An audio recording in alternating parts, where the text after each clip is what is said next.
Hey, curious minds. What if lost continents weren't just ancient legends, but modern discoveries like Zealandia and Kumari Kandam? It's a fascinating thought, isn't it? I mean, the idea of lands swallowed by the sea, it's captured our imagination for, well, forever. Atlantis is the classic example, of course. That name alone brings up all these images of, you know, a magnificent civilization just vanishing beneath the waves, a real symbol of mystery. Exactly. And that's sort of the territory we're exploring today. We're not just chasing myths, though. Yeah. We're looking at potential realities, specifically Zealandia and Kumari Kandam, based on the information that's actually out there. Right. And our journey, well, it draws on a really compelling mix of sources. You've got hard science on one side, geological surveys, research uncovering Earth hidden bits. Uh-huh. And then on the other side, you dive into ancient Tamil literature, historical theories, and these really vibrant cultural stories about land lost to the ocean. It's quite a mix. So whether you're into deep Earth history or ancient tales, our plan is to, explore these ideas, maybe uncover some surprising facts, and hopefully spark some aha moments for you, without getting too bogged down in the super technical stuff. Sounds good. Okay, so let's unpack this. Starting with Zealandia. This one isn't really legend, is it? It's more like a modern scientific revelation. That's right. What's really intriguing about Zealandia is that it is a genuine geological thing, a largely submerged mass of continental crust down there near New Zealand. And when we say continental crust, we mean the thicker, less dense rock that makes up the continents we live on. Okay, and people had hints about this for a while. Yeah, whispers of it, you could say, back in the 19th century. But the actual name Zealandia was formally proposed much later, in 1995, by Bruce Lewandike. It wasn't like one single discovery, more like the culmination of mounting evidence. Right, like pieces clicking together. Exactly. Over time, scientists were gathering bathymetric data, that's the detailed mapping of the ocean floor, its shape and depth, plus geological samples, geophysical data. And all this information piling up started to convince people that, hey, this region isn't just typical ocean floor, it's something more. And it's big, right? Yeah. Not just some small island chain. Oh, it's huge, roughly the size of Greater India, but, and this is the key bit, about 94% of it is underwater. The average depth is around 1,100 meters below sea level. Wow, so mostly hidden. Mostly hidden, yet even submerged, it has a pretty impressive height point. Aoraki Mount Rook in New Zealand itself, that peaks at, 300 and 724 meters? But being tall doesn't automatically make it a continent. The real proof is in the rocks. Okay, tell us about that. What are the geological clues? What rocks are we talking about? So this is where it gets really interesting from a geology perspective. Continents have this, signature mix of different rock types formed over vast time scales. In Zealandia, we find igneous rocks, granite, rhyolite. The mountain stuff, volcanic stuff. Yeah, exactly. Then metamorphic rocks like schist and gneiss rocks transformed by heat and pressure deep down. And sedimentary rocks, too, like limestone, often from ancient sea life. And quartzite, which is hardened sandstone. A whole diverse suite. These aren't just randomly scattered. There's a structure to it. Precisely. They're arranged in what geologists call orogenic belts. You can think of them as zones where ancient mountains were built up by massive tectonic forces. Things like the Median batholith and the Haas schist in New Zealand, they're part of these belts. And crucially, we can trace these structures offshore, underwater, across Zealandia.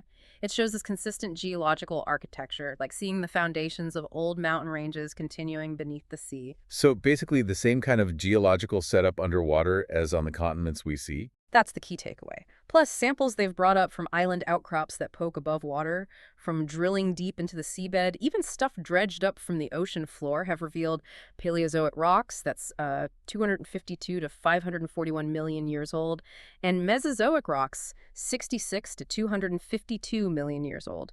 Continental rocks like greywacke and granite right there within Zealandia's boundaries. What about the really, really old rocks, the ancient cores, the cratons? Have they found those? That's a great question and a crucial one for defining continents. Now, they haven't directly found Precambrian cratonic rocks, those really ancient, stable continental hearts in Zealandia, not yet anyway. Right. But there's indirect evidence suggesting they might be down there deeper. They've looked at things like detrital-zircon ratios. Zircons are tiny crystals, like geological time capsules. They hold chemical clues about their origins. And they've dated ancient mantle xenoliths, bits of mantle rock carried up finding ages up to 2.7 billion years old. That hints pretty strongly that very old continental material is involved. Okay, so it has the right ingredients, even if the oldest bits are still a bit elusive. Mm-hmm. How did it end up mostly underwater then? Well, Stepping back to the really big picture, Zealandia used to be part of the supercontinent Gondwana ages ago. When it separated from Australia and Antarctica, its crust got stretched and thinned out considerably. Right. And through processes like thermal relaxation, basically cooling and contracting, and isostatic balance, which is how the crust sort of floats on the denser mantle below, this thinner crust naturally settled lower relative to sea level. So it gradually sank. And the surprising part is that even though it thinned and sank, it didn't just shatter into pieces. Exactly. That's what makes it quite unusual. Often when continents break up, you get lots of smaller, scattered fragments, microcontinents. But Zealandia, despite the thinning, has stayed largely as one coherent piece, which makes it this unique natural laboratory, really, for studying how continental crust behaves, how it holds together, how it breaks apart. It kind of challenges our standard picture of what a continent has to look like. It sounds like figuring all this out took a massive scientific effort. What were the key tools? Oh, absolutely. Satellite gravity data was huge. It helped to map the overall extent and shape of this underwater mass. Then there was New Zealand's work for the UN Convention on the Law of the Sea, UNCLOS. That involved really extensive offshore surveys to define their continental shelf limits. Wow. Okay. And of course, numerous marine geological expeditions collecting rock samples, running seismic surveys to sort of see the structure beneath the seabed. It's been a long, cumulative process. So it's more than just adding another continent to the list. Recognizing Zealandia actually tells us a lot about the planet. Precisely. The fact that a continent can be so profoundly submerged yet remain largely intact, it's a fantastic case study. It helps us understand the fundamental forces shaping Earth's surface. Okay, fascinating. So let's shift gears now from this scientifically verified hidden continent to something different. Kumari Kandam. Yes, Kumari Kandam. The name itself evokes a sense of, deep history, maybe myth, maybe something else entirely. It's a concept really deeply woven into Tamil folklore, into the ancient Sangam literature that's a collection of classical Tamil poetry, Right. and into the very fabric of Tamil cultural identity. And the core idea is? The traditional belief describes this, vast landmass. A continent, essentially, that supposedly connected southern India with other parts of the world. It was said to be ruled by Tamil kings, a flourishing civilization, but was eventually lost to the sea, swallowed up in events they call Kadal Kol, which literally means sea engulfment. And this isn't just a folktale. There are actual mentions in these old Tamil texts. There are. The Sangam literature has these scattered, sometimes quite poignant, references to land being lost to the sea. For instance, texts like the Kalitokai and the Silapatkaram mention two rivers, the Paruli and the Kumari, that supposedly flowed through this now submerged land. The Silapatikaram specifically talks about the cruel sea taking Pandian land that lay between these rivers. And did later writers build on these early references? They did. Much later in the 12th century, a commentator named Adyar Kunalar gave a more detailed, though still somewhat legendary, description.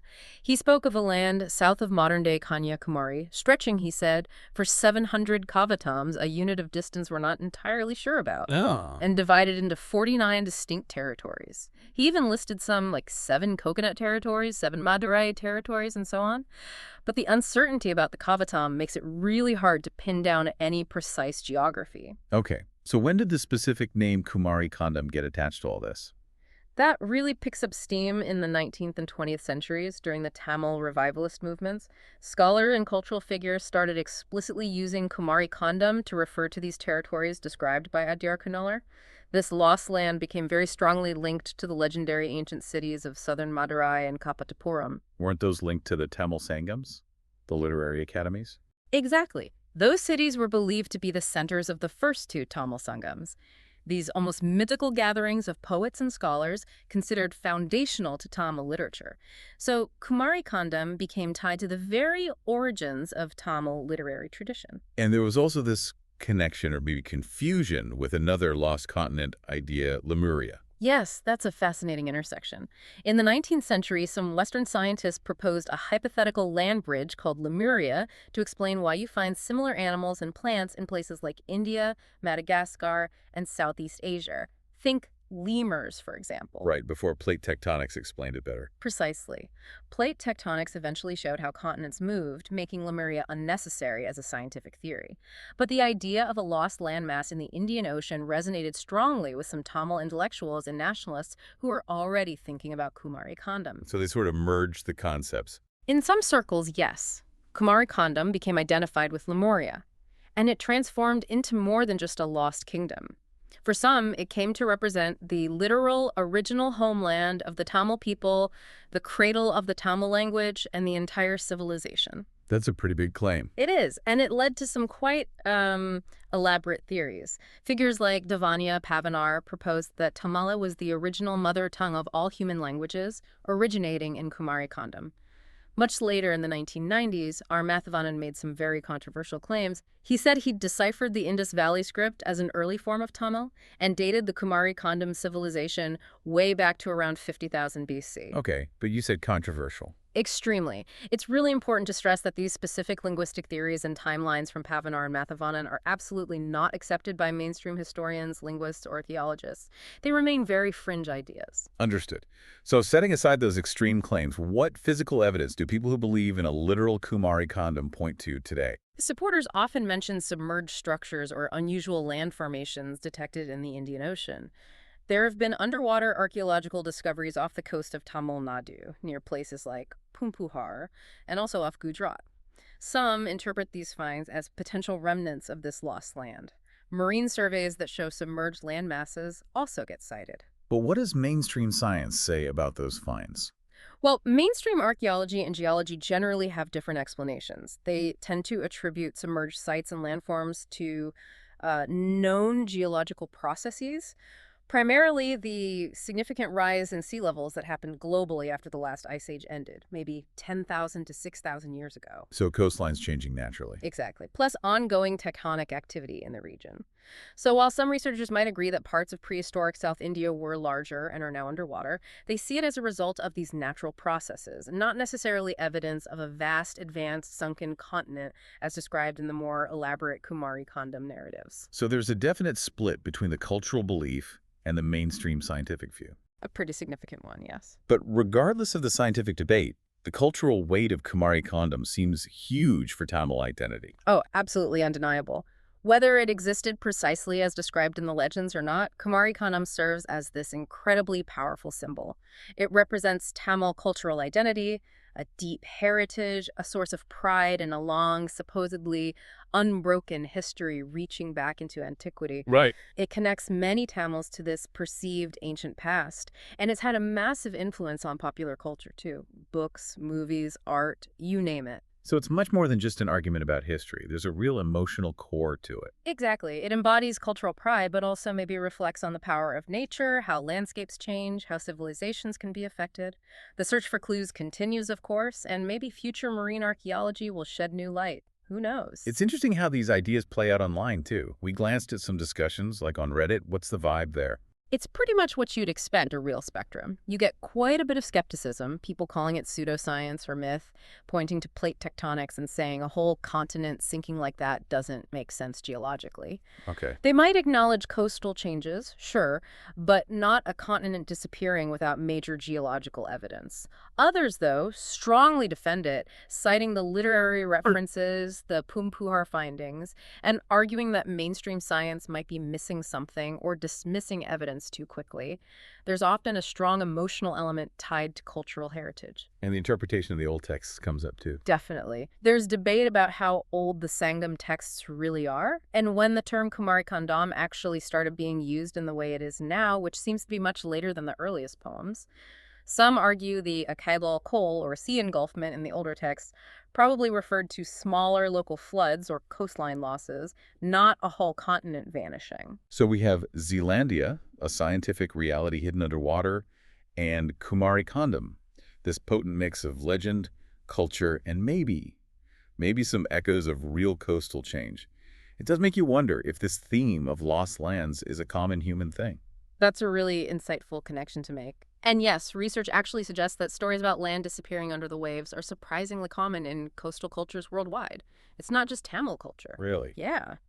Many long-established coastal groups have myths or origin stories that talk about land being separated from the mainland, about islands being formed because the sea level rose. You could call it a recurring theme of islandization or coastal submergence in oral traditions. And the thinking is these aren't just random stories. They might remember actual events. That's the intriguing argument. Many researchers propose that these narratives could be, essentially, very long-term cultural memories. Memories of the dramatic sea level rise that happened after the last ice age melted. Imagine coastal people witnessing, over generations, the shoreline creeping inwards, former hunting grounds becoming submerged, land bridges disappearing. These experiences could easily have been encoded into stories passed down for millennia, eventually taking on mythical qualities. Can you give some examples? Where else do we see this? Sure, there's research suggesting some Aboriginal Australian oral traditions, for instance, from the Wellesley Islands in the north or around Backstairs Passage in the south, seem to preserve memories of landscapes that existed only when sea levels were much lower thousands of years ago, land bridges that are now deep underwater. Incredible. And similarly in Northwest Europe, there are analyses of stories from Scotland or the Channel Islands that seem to recall times when, for example, the Channel Islands were connected to mainland France or parts of the North Sea were dry land, again, aligning with post-glacial sea level changes. It's amazing to think oral traditions could hold on to memories for that long, thousands of years. How do they even try to date these stories? It's complex, obviously, but one method is to look at the geography described in the story. What's the shallowest point of the submerged land bridge mentioned? Then they compare that depth to the known history of sea level rise for that specific region. Ah, okay. So if a story describes walking between 2 points now separated by 20 meters of water, they can figure out roughly when the sea level was low enough for that to be possible. It gives a kind of crude minimum age for the story, suggesting just how long these oral traditions might potentially last. So bring this back to Kumari Kandam. Hmm. How might this idea of ancient sea level rise memories connect? Well, think about those descriptions in the Tamil literature we mentioned, the poignant references, the sense of sadness about land lost to the cruel sea. Some researchers suggest this might reflect a deeply ingrained cultural memory, maybe even a lingering anxiety, passed down from coastal peoples who were genuinely displaced by rising seas millennia ago. So, the Kumari Kandam narrative, even if not describing a literal continent sinking Atlantis style, could still be a culturally filtered memory, a memory of very real, very significant coastal changes in the deep past, much like these other islandization stories found elsewhere. That's certainly a compelling way to look at it. It offers a potential bridge between the cultural narrative and known geological events. Like those other stories, Kumari Kandam could be a way that a culture remembered, processed, and transmitted knowledge about profound environmental shifts that reshaped their world. It's really fascinating. We've got Zealandia, uncovered by science, and Kumari Kandam, rich with culture and perhaps holding these incredibly old memories, both giving us glimpses into lost worlds, just in very different ways. Absolutely. They both really highlight how dynamic our planet is and the equally dynamic ways humans make sense of their place on it through both scientific exploration and the enduring power of story and cultural memory. Science keeps mapping the hidden depths. And meanwhile, there's this growing appreciation for the knowledge that might be preserved in these ancient oral traditions. It's a convergence of sorts. Maybe some lands were never myths. They were just waiting to be found. Yeah. Until then, stay curious.